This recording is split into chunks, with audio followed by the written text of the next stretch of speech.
Good evening everyone. आज हम बात करेंगे वर्ल्ड्स वर्स्ट ह्यूमैनिटेरियन क्राइसिस के बारे में। आज हम बात करेंगे दहशत, वहशत, शैतानियत, हैवानियत और दरिंदगी के उरूज के बारे में। आज हम बात करेंगे ग्रीड के बारे में, पावर हंगर के बारे में। आज हम बात करेंगे सूडान में चल रही सिविल वॉर के बारे में। हालांकि सूडान की सिविल वॉर की हिस्ट्री बहुत पुरानी है, लेकिन अभी रिसेंटली 15 अप्रैल 2023 से जो सूडान में सिविल वॉर चल रही है, जिसके नतीजे में अब तक तकरीबन 1.5 लाख से 4 लाख सूडानीज मारे जा चुके हैं। 12 मिलियन से ज़्यादा सूडानीज अपने घर से बेघर हो गए हैं और तकरीबन आधी से ज़्यादा सूडान इस वक्त भुखमरी में जी रहा है। ना उनके पास दवाइयाँ हैं, ना खाना है, ना कपड़े हैं, ना रहने को छत है। आज हम बात करेंगे सूडान में चल रहे जेनोसाइड के बारे में, जिसने दहशत और वहशत की सारी हदों को पार कर दिया है। ये जो जेनोसाइड सूडान में चल रहा है, उसके पीछे हैं सूडान के 2 पावरफुल ग्रुप। इसमें से एक तरफ है SAF, जिसको कि कहा जाता है सूडानीज आर्म्ड फोर्सेस। ये एक इंटरनेशनली रिकॉग्नाइज्ड गवर्नमेंट फोर्स है, जिसके जनरल या लीडर हैं अब्दुल फत्ताह अल बुरहान, और दूसरी तरफ है RSF, जिसके लीडर या जनरल है मोहम्मद हमदान दोगालो या हैमिटी। और इस वक्त सूडान में ये जो 2 ग्रुप्स आपस में लड़ रहे हैं, ये सिर्फ ज़ाहिराना तौर पे दिखाई देने वाले 2 ग्रुप हैं, और इन 2 ग्रुप्स को सपोर्ट कर रही हैं कुछ बेइंतहा लालची कंट्रीज़ के लालची लीडर्स। और इसमें सबसे ऊपर नाम है UAE का। इस वक्त RSF ने जो कत्लेआम मचा रखा है सूडान में, वो कोई मामूली कत्लेआम नहीं है। वैसे तो कत्लेआम ही बहुत बड़ी चीज़ होती है, लेकिन RSF ने जिस तरह से सूडानियों पे जुल्म किया है, उसके लिए शायद कोई अल्फाज बयान करने के लिए नहीं है। उसने लोगों को ऐसे ही नहीं मारा, बल्कि कहीं पर उसने लोगों को जिंदा RSF ने दफना दिया, कहीं पर उसने जिंदा जला दिया, और कहीं पर उसने हर तरह से उनको बुरी बुरी तरह से तड़पा कर और बिलखा कर मारा। उसने इस हद तक जेनोसाइड किया, इस हद तक कत्लेआम किया कि सैटेलाइट से सूडान में इसकी ज़मीन पर पाए जाने वाले खून के धब्बे साफ साफ देखे जा सकते हैं। और ये जेनोसाइड इस कदर का खौफनाक है कि इंसानी ज़ात के लिए ऐसी खौफनाकियत का तसव्वुर करना भी मुमकिन नहीं है, लेकिन RSF इस खौफनाकियत को अंजाम दे रहा है। सूडान में फर्स्ट सिविल वॉर स्टार्ट हुआ था 1955 में, जो 1972 तक चला था। और ये सिविल वॉर उनकी इंडिपेंडेंस या आज़ादी से पहले ही शुरू हो गया था। सूडान को ब्रिटिश एंड इजिप्शियन रूल से आज़ादी मिली थी 1956 में, और सूडान में जो इंटरनल कॉन्फ्लिक्ट्स था वो शुरू हो गया था 1955 से ही। इसमें सूडानीज इंटरनली अंदर ही अंदर 2 ग्रुप्स में डिवाइड हो चुके थे।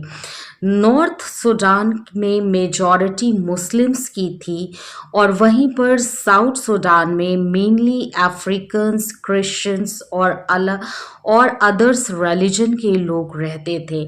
अब जो साउथ के साइड के लोग थे, उनका कहना था कि उन्हें पॉलिटिक्स में और तमाम तरह के जो राइट्स हैं उसमें उन्हें नेग्लेक्ट किया जाता है, और मुस्लिम कम्युनिटी या मेन अरेबियन कम्युनिटी जो है वो अपने आप को इलीट ग्रुप मानती है। और इसी को लेकर तकरीबन 1955 से लेकर 1972 तक सिविल वॉर चला सूडान में, जिसमें अराउंड 10 मिलियन लोग मारे गए। Sorry for the mistake. इस वॉर में अराउंड 10 मिलियन लोग नहीं बल्कि अराउंड 1 मिलियन लोग मारे गए थे। और इस पूरे 17 ईयर्स तक चले इस सूडान के फर्स्ट सिविल वॉर में कुछ पॉलिटिकल चेंजेस आए, जिसमें one of the major political change था 1969 में मिलिट्री कू के जरिए कर्नल जाफर निमेरी का पावर में आना। 1972 में कर्नल जाफर ने एडिस अबाबा अग्रीमेंट साइन करते हुए 17 साल से चल रहे इस सिविल वॉर को एंड किया। और इस basically it was a peace treaty जिसमें सॉदर्न सुडानीज को मोर political rights and power and facilities and development देने का प्रॉमिस किया गया था।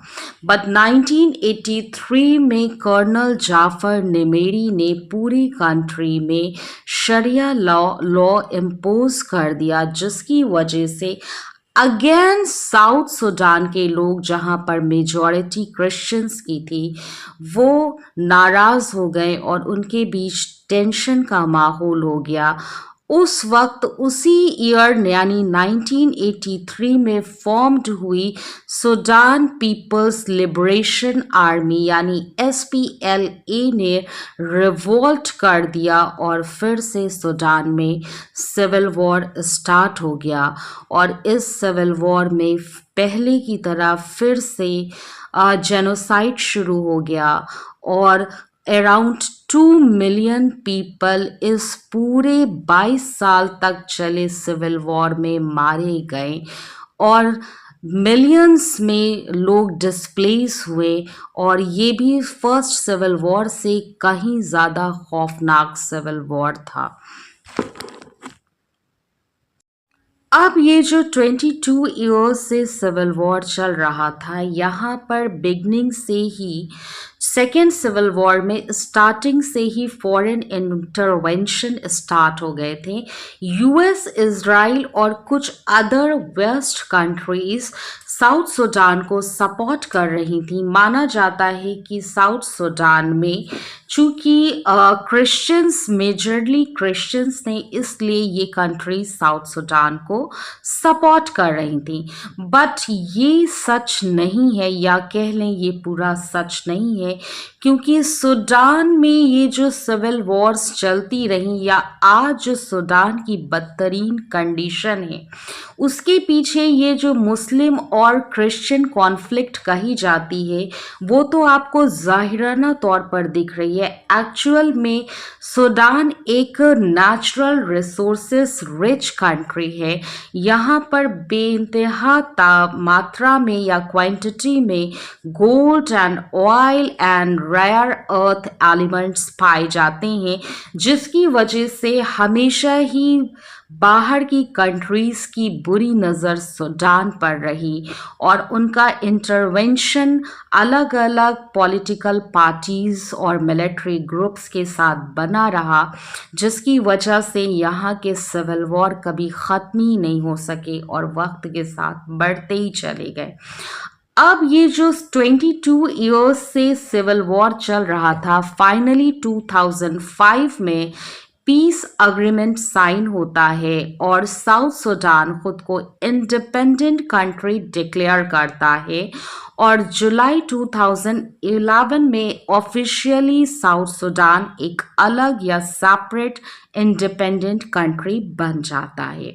बट प्रॉब्लम्स यहाँ पर एंड नहीं होती, क्योंकि सूडान का 75% ऑयल रिजर्व चला जाता है साउथ सूडान के साथ, क्योंकि ये सारा मोस्टली साउथ सूडान में ही ऑयल रिजर्व पाए जाते हैं। अब ऑयल सप्लाई रुकने की वजह से नॉर्थ सूडान में पॉवर्टी, अनएम्प्लॉयमेंट और फैमिन बढ़ने लगता है। फाइनली 2011 में साउथ सूडान ऑयल एक्सपोर्ट करने पर अग्री हो जाता है कि वो नॉर्थ सूडान को ऑयल सप्लाई करता रहेगा। अब इसके बाद भी यहाँ पर प्रॉब्लम्स ख़त्म नहीं होती है और इस बड़ी प्रॉब्लम का नाम था सूडान के प्रेसिडेंट उमर अल बशीर।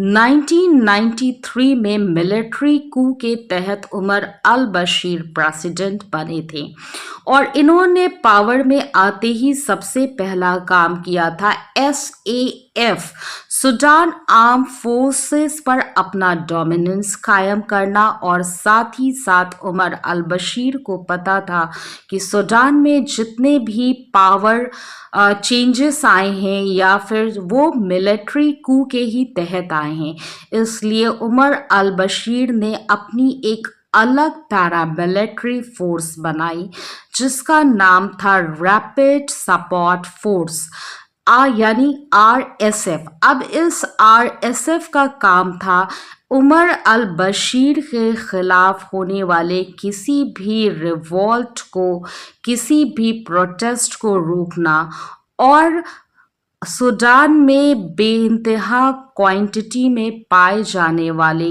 गोल्ड की स्मगलिंग करके उमर अल बशीर और अपनी पॉकेट को भरना। 2019 आते आते सूडान के कॉमन सिटीजन उमर अल बशीर की डिक्टेटरशिप से तंग आ चुके थे और इन्होंने उमर अल बशीर के खिलाफ प्रोटेस्ट स्टार्ट कर दिया और सूडान में डेमोक्रेसी की डिमांड करने लगे। ऑन द अदर हैंड हेमिटी continuously gold supply and trained fighter supply की gold smuggling and trained fighter supply के थ्रू काफ़ी रिच हो चुका था और उसकी पावर भी बहुत ज़्यादा बढ़ चुकी थी। अब यहाँ पर SAF लीडर बुरहान और RSF लीडर हेमिटी ने एक अलायंस किया और इस अलायंस के साथ उन्होंने उमर अल बशीर की गवर्नमेंट को ख़त्म किया और उमर अल बशीर को जेल में डाल दिया।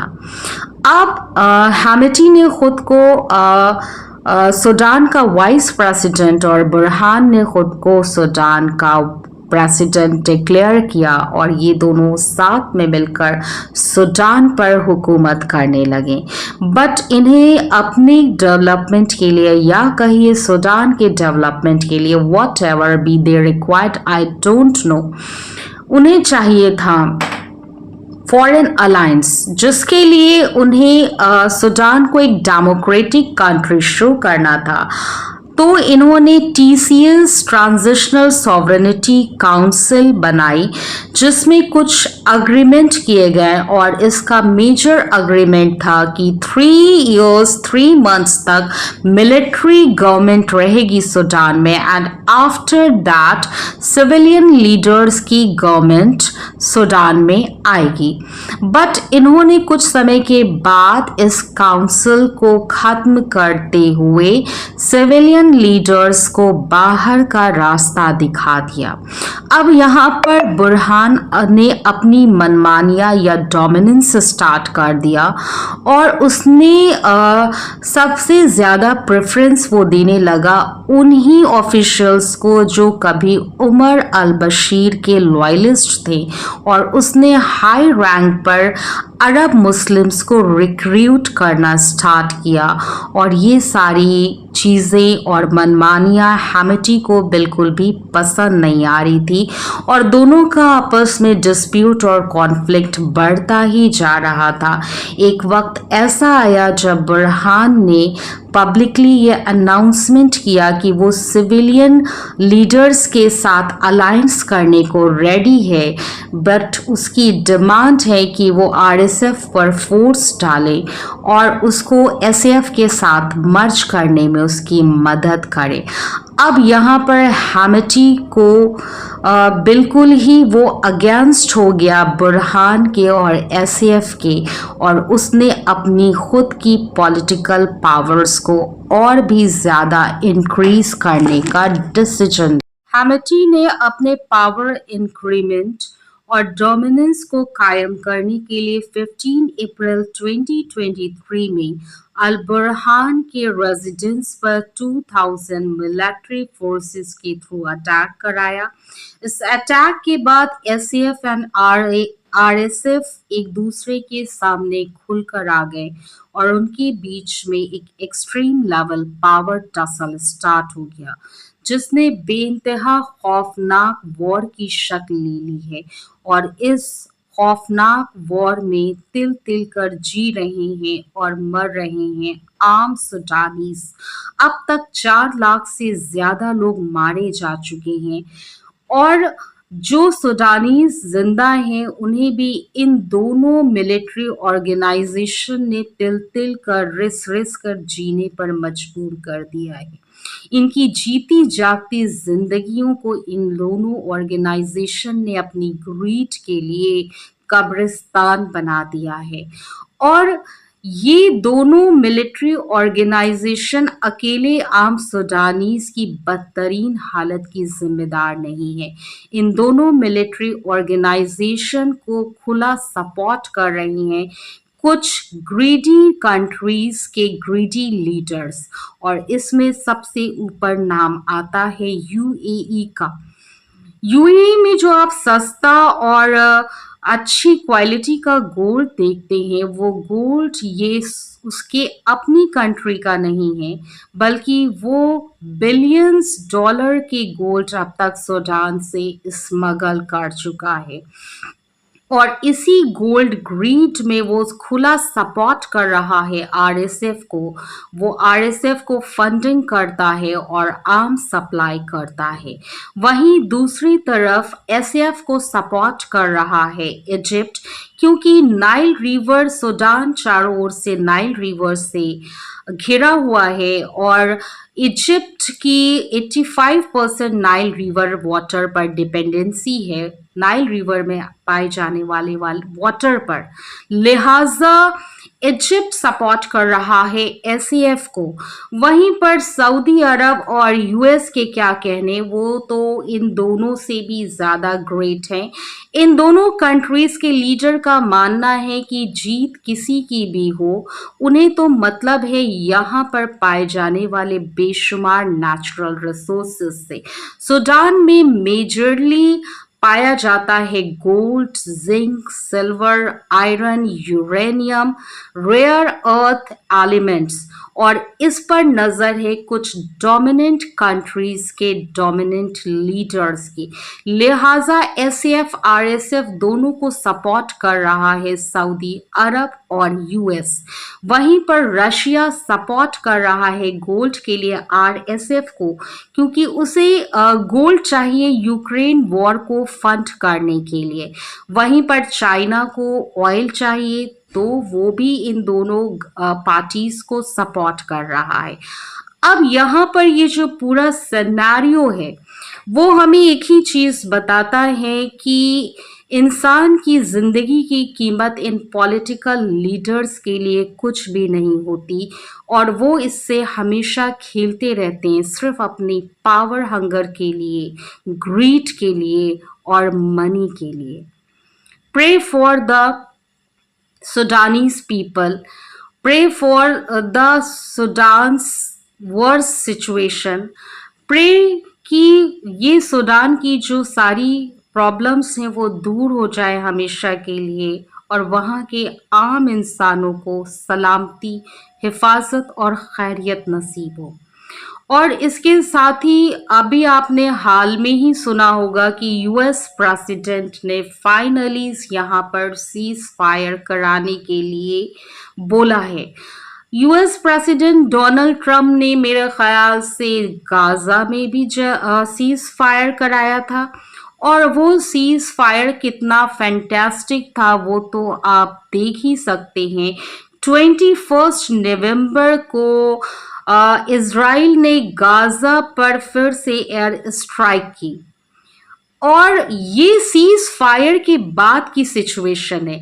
यानी डोनाल्ड ट्रंप जो पेपर पर अग्रीमेंट कराते हैं वो ऑफिशियल अग्रीमेंट की क्या वैल्यू है ये तो आप गाजा पैलेस्टाइन की कंडीशन देखकर ही अंदाज कर सकते होंगे। अब डोनाल्ड ट्रंप को चूंकि नोबेल प्राइज चाहिए तो फिर से उनका ये सीज फायर का गाना स्टार्ट हो गया है, और उनका सीज फायर कितना बड़ा सीज फायर होता है वो तो आप इस वक्त पैलेस्टाइन की कंडीशन देखकर ही अंदाजा लगा सकते हैं। लिहाजा मेरा मानना है कि आप लोग प्रे करें सूडान के लोगों के लिए, और अल्लाह रहम करे और हिफाजत दे सूडानीज को। That's all for today. Thanks for watching. Thank you so much.